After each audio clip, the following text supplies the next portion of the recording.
There was a track meet as well as a football game last night in Lexington, Kentucky. Final score, Tennessee got 56. Kentucky scored 34. Didn't matter. Tennessee got the win. We'll unpack this right now. Before we do that, though, make sure you're subscribed to the On3 YouTube channel. As always, this reaction presented by BetMGM. If you're a Tennessee fan, college football playoff hopes still very much so intact. No safety net, but they're very much so intact. Maybe you feel better about your playoff hopes after last night. We'll unpack that. And then if you're Kentucky, feels like things have sort of run their course when it comes to a one Mark Stoops. We'll unpack that as well. So let's start with Tennessee. This is kind of just who I think Tennessee is. Like after the Georgia game, I was saying, man, if they could just get a little bit healthier and they can just play better defense and all those things, maybe Tennessee just runs away and they find themselves in Atlanta. Like all those, this is who Tennessee is.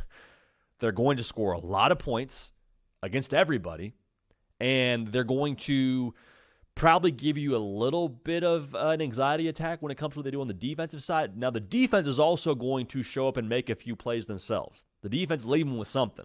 Now, they'll get 34 scored on them by Kentucky, but they also got a pick six in their own right. Here's the thing with Tennessee.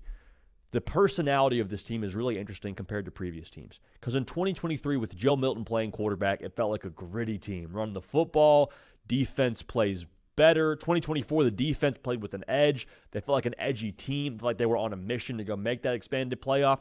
This 2025 team, to me, has a very senior summer feel of sorts. You know what I mean? Like before you go off to college, before you go off and work in the real world, you got that one last summer of just kind of cutting it loose, for lack of a better expression. It's you and it's your best friends and you're enjoying your last little bit of carefreeness.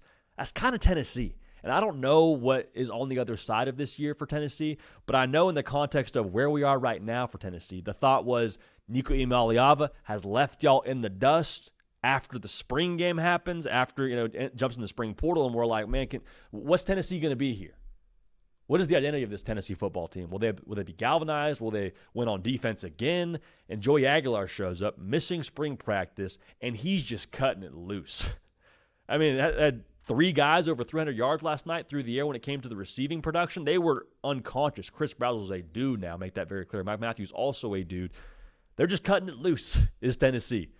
They look very carefree out there. And yeah, the defense makes you concerned, but here's the thing. As long as that defense can be timely, they're going to have a chance to be a college football playoff team.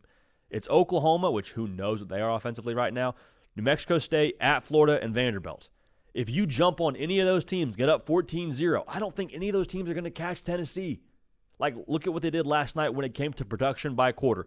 21 points in the first quarter, 14 points in the second and third quarter. In that fourth quarter, they took a knee where they could have scored again. They only scored 7, but that's kind of who Tennessee is. Like, if you want to beat Tennessee, you better pack a lunch, have a full tank of gas for not just the first half, but also the second half, because they're not going to stop scoring. It's like one of my favorite scenes from Kicking and Screaming with Will Ferrell. Talking about when they passed the Italians and how good they are on the offensive side now for this Little League soccer team. They just score and score and score and score and score and score and score. Like, that's Tennessee. They just score and score and score and score and score and score. And you got to be able to keep pace. Now, is the defense awesome? Not really.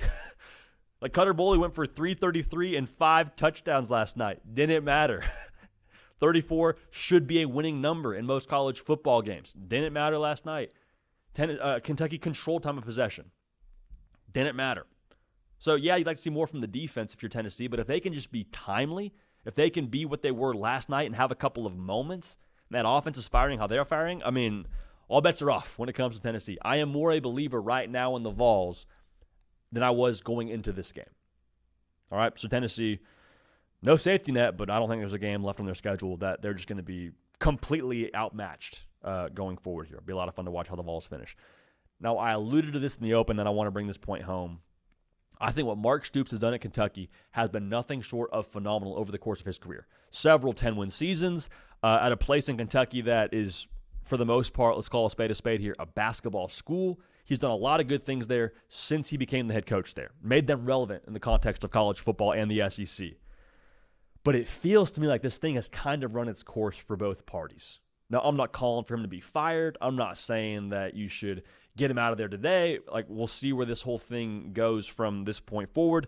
But you were 4-8 last year, and you were 1-7 in the SEC. You're 2-5 right now, and you're 0-5 in the SEC this year. I think that's maybe in old college football. It's never okay, but I think there was always sort of this, yeah, but it's Kentucky. Yeah, but, the SEC is a gauntlet, and with those divisions, it's hard on a school like Kentucky. They'll pop, in a year or two here, right? They're a tough football team. They'll bounce back. They'll find a way to get a couple of gritty wins. I don't think that talking point stands the same in modern college football. Why? Because you got schools like Indiana in their second year under Kurt Cignetti committing to football, and they're going to be now the second year in a row a college football playoff team. You got schools like Vanderbilt who have gotten up off the mat in a pretty real way, and they could be a college football playoff team.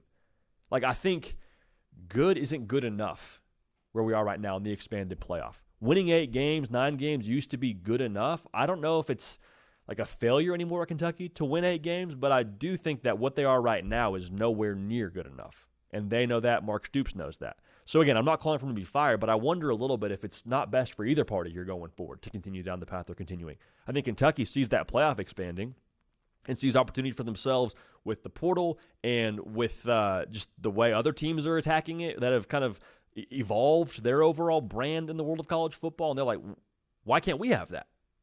That's what I think you should be saying if you're a Kentucky fan. If you're not saying that, expect more of yourself.